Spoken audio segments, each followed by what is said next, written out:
Wait a minute. Have you heard the whistler?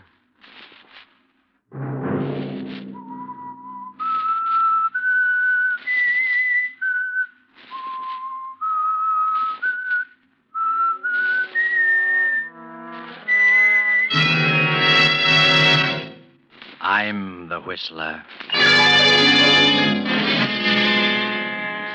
If you could look upon Charlie as I do, you'd realize he's inanimate, dead, with no power to harm. That was old Peter Medford, the jungle explorer, now confined to a wheelchair with paralysis. I would suggest that you leave this place at once, Miss Medford. At once. That was Clay Alden, Peter Medford's secretary.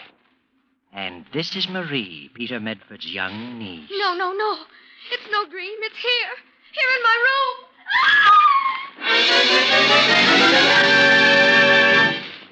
Saturday night, and CBS presents another in the new mystery series, The Whistler.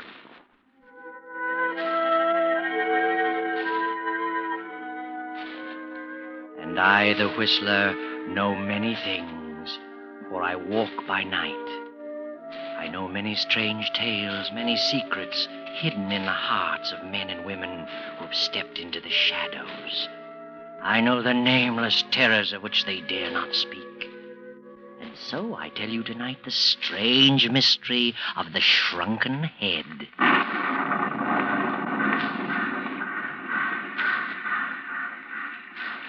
In the quickening darkness of a stormy fall evening, a young girl paces the deserted platform of a small suburban railroad station. From her anxious attitude, we know that she's waiting for someone. But just be patient, Miss Medford. There is someone coming to meet you. He has just now driven up. He's coming through the station door, walking up behind you. Miss Medford? Oh, yes, Sorry to have kept you waiting. I'm Clay Alden. Oh, yes. Uncle Peter has mentioned you in his letters. His secretary, aren't you? That's right. Where is my uncle? He was disappointed he couldn't meet you. Pretty much of a task for the old gentleman to get around these days. You see, he's confined to a wheelchair. Oh, I didn't know. Serious? Legs are paralyzed. Result of jungle fever. Just came on him lately. How awful. Yes, it's a shame, all right. Well, shall we get going? Car's out front. Better run for it or you'll get wet. Yes. I'll take care of your luggage. Thank you very much.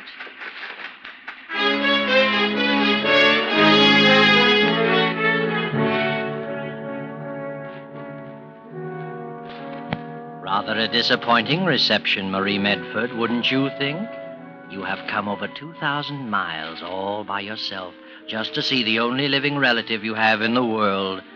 And then you are met by a stranger. The car turns up the tree-lined driveway. This, Marie, is what is known in this countryside as Medford Manor. Yes, Medford Manor. It's all that the name implies, a gloomy pile of a structure, even made gloomier by the blackness of the night and the driving rain. Oh, someone has heard the car approach. The door is open.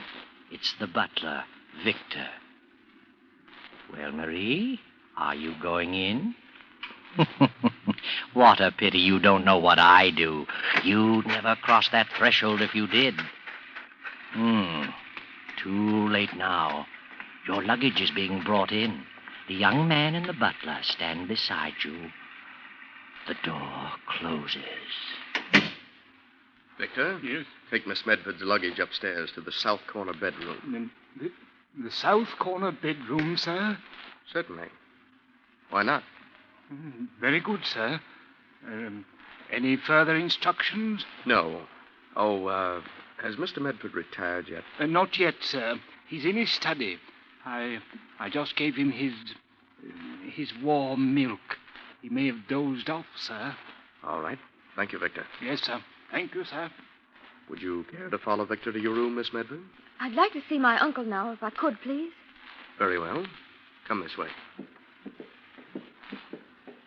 Here we are. I'll speak to him.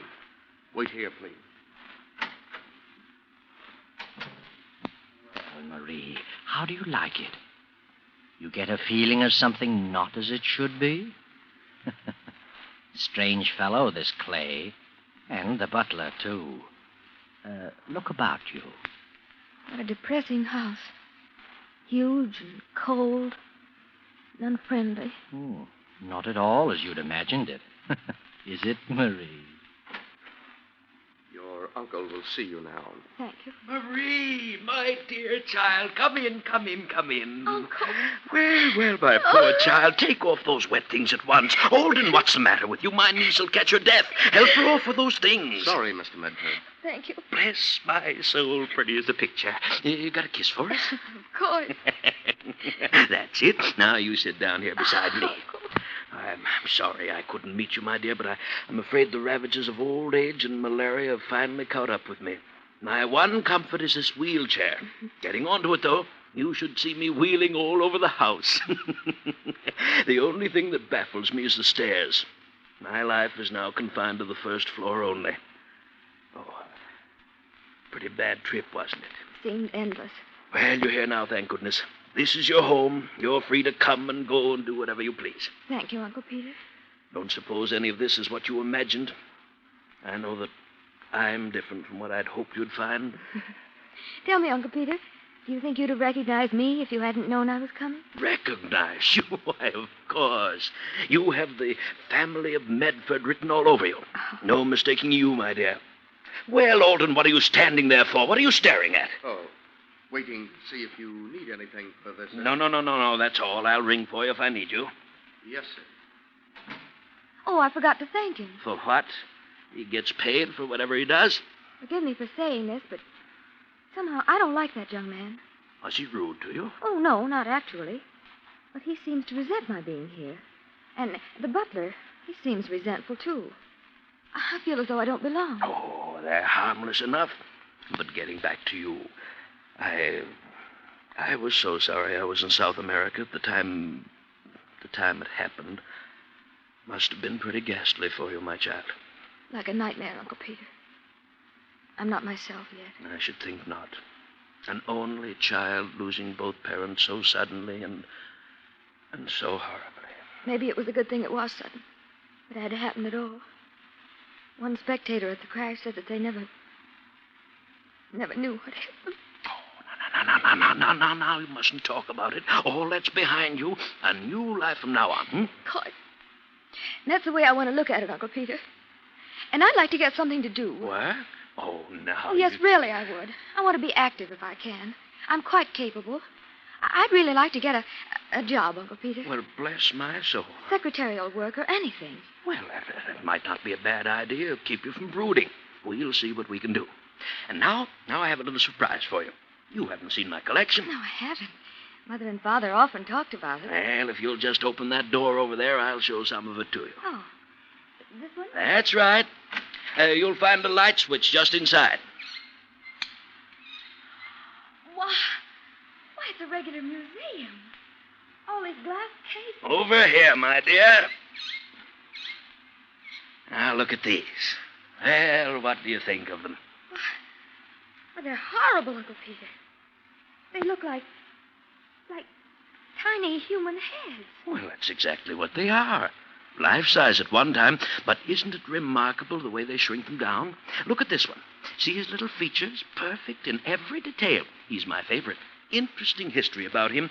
He was once a white man. Oh. Forced down in the South American jungle when his plane cracked up.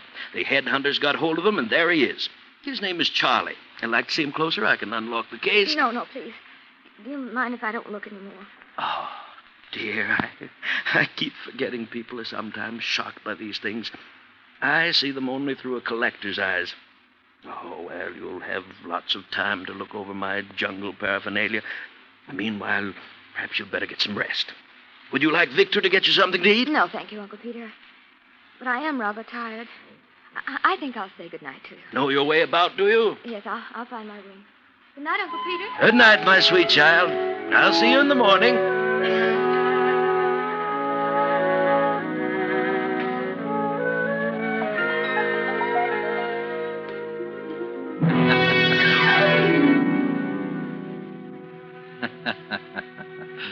Poor Marie. Know something? You're going to have dreams tonight. Unpleasant ones, too. Well, let's move the clock ahead and go to Marie's bedroom. It's a little after 3 in the morning. She's asleep now. The rain's still coming down. The wind moans outside. Hear it? Yes, Marie's asleep. Looks peaceful enough lying there in that big 4-poster bed. But suddenly she begins to toss. My name's Charlie. My name's Charlie. My name's Charlie. My name's Charlie. No. Uncle Peter! Oh, how foolish. Only a dream. But it seems so real. I'm sure I heard it whisper. My name's Charlie. Only the wind. Oh, I wish I hadn't seen that dreadful thing. Miss Medford, are you all right? Who's there? Clay Olden. Oh, yes, Mr. Alden. I just had a bad dream, that's all. I'm quite all right, thank you. Well, if you need anything, just ring. Yes, I will. Sorry I disturbed you. Not at all. Oh, I must get some sleep. Stop dreaming.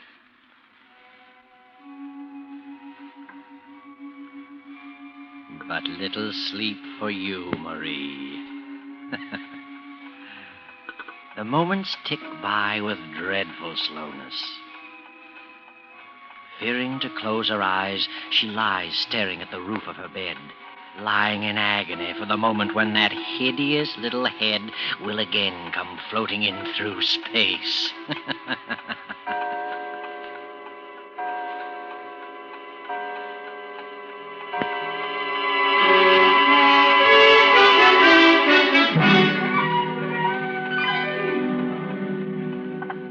It is morning now. A dreary fog still hovers depressingly over the old house, a cold clamminess which only adds to Marie's sensation of uneasiness. In the dismal morning room, Victor is serving breakfast to Clay Alden and Marie. Shame you didn't rest well last night, Miss Medford. It's just the newness of everything. I'll get used to it, Victor. I hope you will, miss. Of course you will. Oh, and Mr. Alden, don't mention anything to my uncle about that silly dream I had last night. Oh, of course not. Did you have a bad night, miss? Yes. The daytime makes such a difference in things. Even you seem different, Mr. Alden. For the better, I trust. Oh, sorry. That wasn't very complimentary. Oh, here comes Uncle. Well, good morning, you two. Good morning, Mr. Medford. Morning, Uncle Peter. You look quite fit this morning, sir. Feeling splendidly. Had the best night's sleep in I don't know how long. And how are you feeling, my child? Quite well, thank you, Uncle. Oh, you remember our conversation of last evening? I mean, about you wanting to do something? Yes? I think I've got it for you. Friend of mine named Phineas Drake. Collects books. Just purchased a library complete. Wants someone to catalog it for it. Small pay, but not too difficult. Well, how does it sound? Oh, it sounds wonderful. It's just what I want. Splendid. I'll call him again after breakfast. Can you imagine such an ambitious young girl, Alden? Wants to work, and she's only worth a cool $1 million. Oh, not yet, I'm not, Uncle Peter. Well, whenever you become of age, or whatever it said in your father's will. I thought you knew what it said. I won't inherit my cool $1 million until I'm married. What was that, Miss Medford? You see? Right away you put notions into his head. She said she won't come into her inheritance until she marries. Why her father made that strange provision, I shall never know. But, Marie, you stay your distance from this young man. Oh, Uncle Peter, you're making him embarrassed. Can't an old man have his little joke? Anyway, with all the eligible young men you'll meet, poor Alden won't stand a chance. Oh, Peter, please.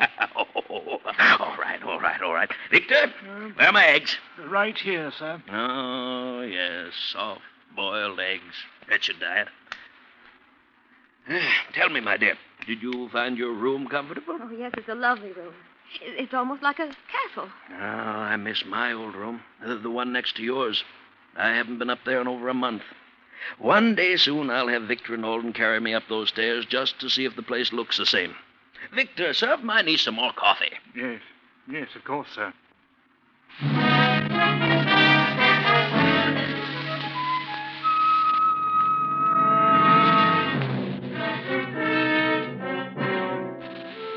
So, Marie, you're going to have something to do, eh? Well, you're an intelligent girl. Should do well at your new assignment. It's harder work than you thought, though. Hours of scanning small print and copying down the individual histories of countless books.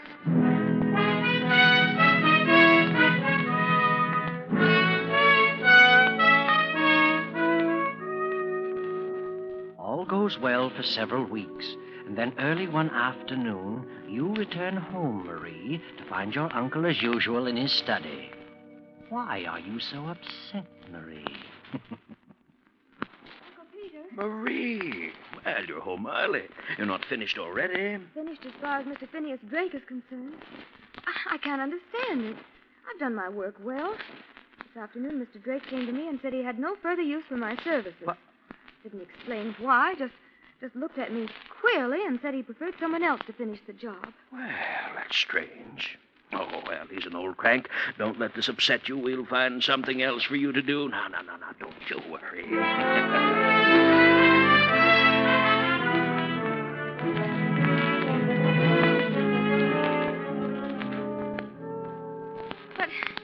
But what's wrong with my work, Mr. Palando?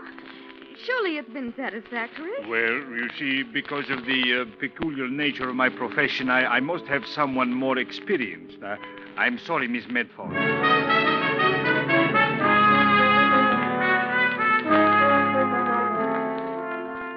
But I didn't, Professor Hanley. I did exactly as you instructed. What on earth is wrong? You'll excuse me, Miss Medford, but, your ability as an assistant has not come up to standard.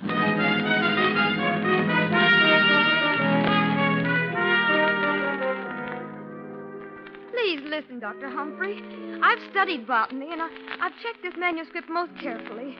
There's not a single mistake. Very sorry, Miss Medford, but they're not all acceptable. Have to get someone else.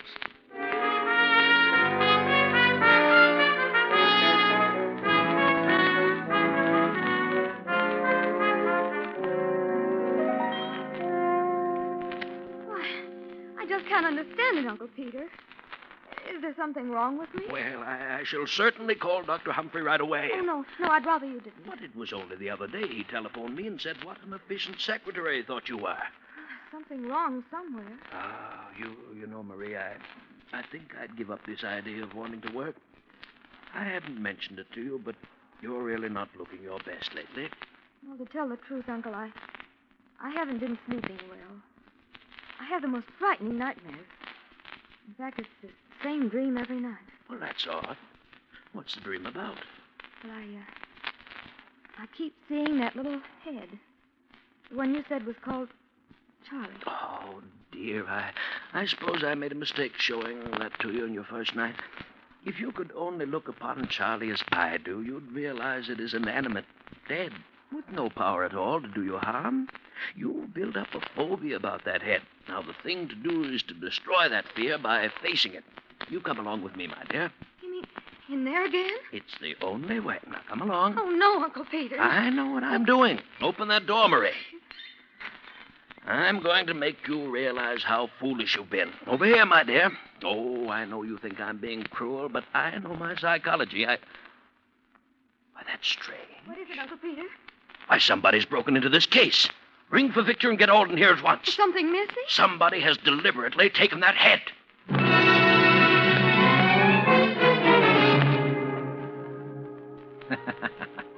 So Charlie is missing, eh? Wonder who could have broken the lock and lifted the little head from its black velvet pad. I wonder. But now, several nights have passed, and still the head called Charlie has not reappeared. Marie has just taken a sedative her Uncle Peter gave her and is now lying on her bed, tossing fretfully, praying for sleep. Sleep, Marie. Tonight? Oh, dear heaven. No dreams tonight. Let me get some sleep. My name's Charlie. No. My name's Charlie. No. My name's Charlie. No. Yes, Marie. Open your eyes and look at me. No. You're No. holding me in your hands, Marie. Uncle Peter! Uncle Peter! Uncle Peter! What's wrong, Miss Medford? Where's my uncle? He's downstairs asleep. Well, you're frightened out of your wits. Another of those dreams? It was no dream this time. The head. It's there in my room. What? It told me to open my eyes and look at it. And there it was in my hand. I was so frightened I threw it to the floor. Oh, I know dreams can seem terribly Oh, real, this but... was no dream, I tell you. It It's there now in my room. When I threw it on the floor, it rolled to the foot of my bed. Oh, don't look at me as though I'm insane. Come look for yourself if you don't believe me. Just as you say. It's right here. I'll turn on this lamp here. Now, why, it's gone. It was here. It was. I saw it as plainly as I can see you.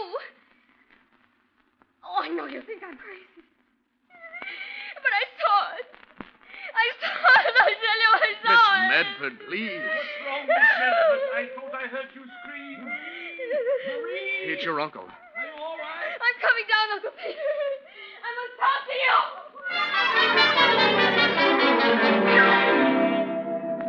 Now, you must get hold of yourself, my dear. Oh, you won't think I'm crazy.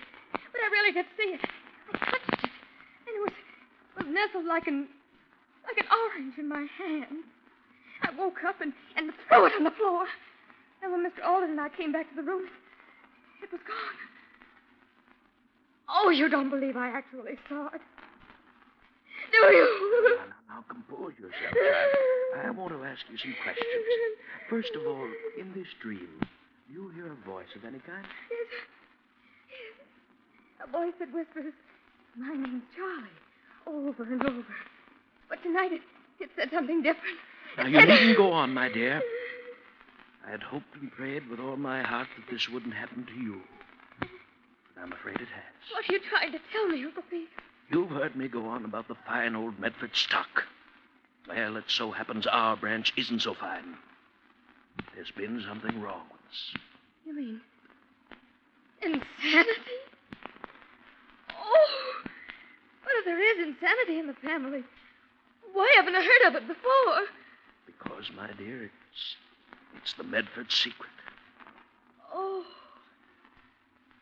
Peter, I'm frightened. Whatever you do, Marie, you must not let go of yourself. But it's not easy being told you're mad. Uncle Peter, if I am afflicted, then all those people must have known. That's why they discharged me. But how did they know? What did I do that would give evidence? Perhaps you do things you're not aware of. Maybe I do. Seems the only logical answer. Oh, Uncle Pete, what's to become of me? Now, we'll work this out together, my dear child. No one will ever know. You can depend upon me. I won't leave you. From tonight on, I shall be taken upstairs, and I'll stay near you. Knowing that which afflicts us gives us a weapon with which to fight it. Just you rely upon me, my dear. Uncle Pete. Oh, Uncle Pete.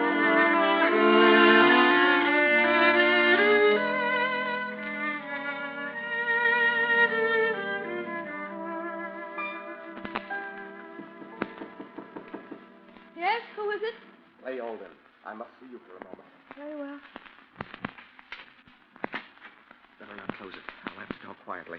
Something wrong? Terribly wrong. The old gentleman's asleep in the next room.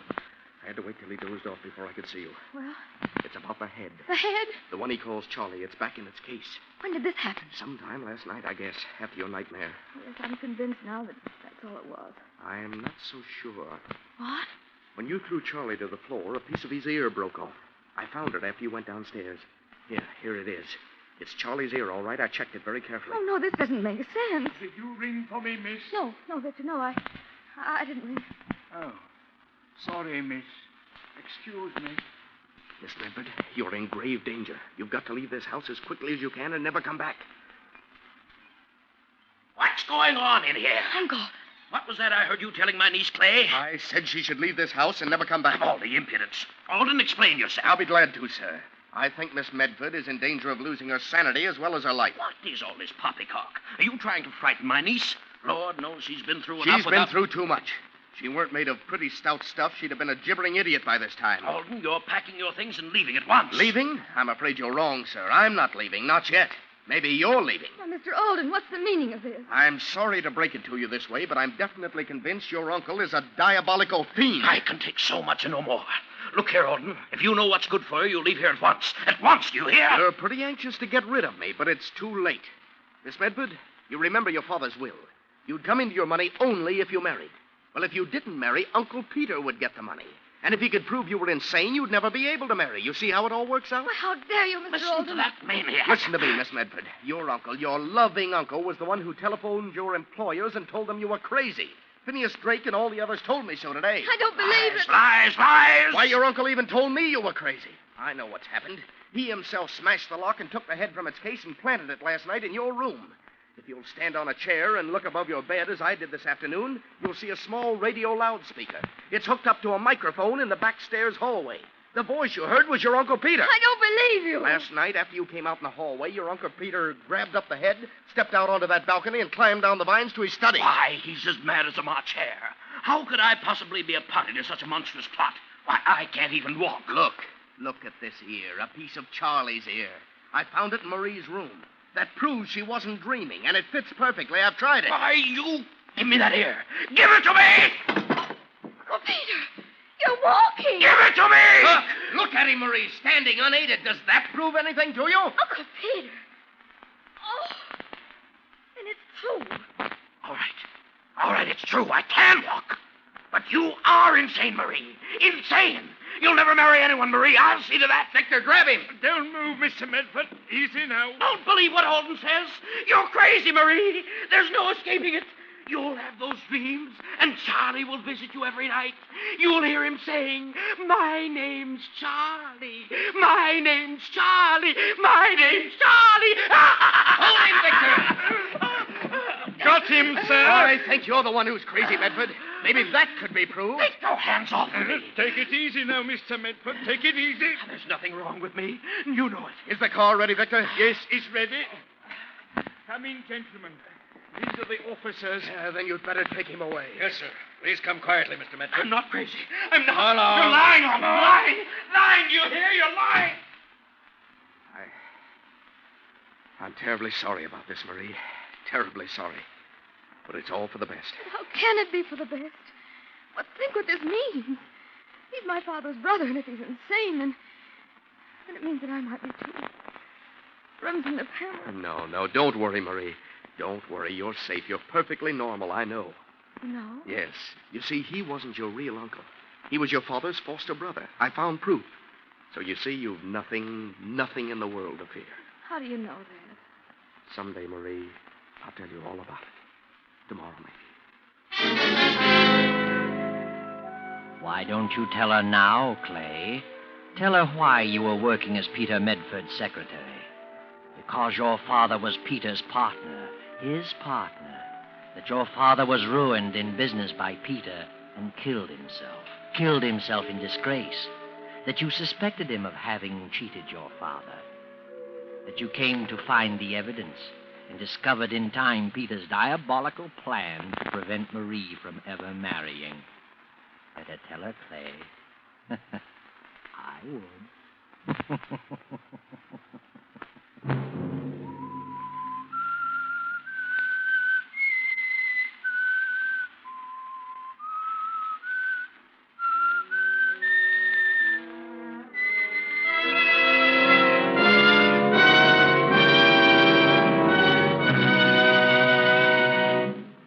CBS has presented The Whistler.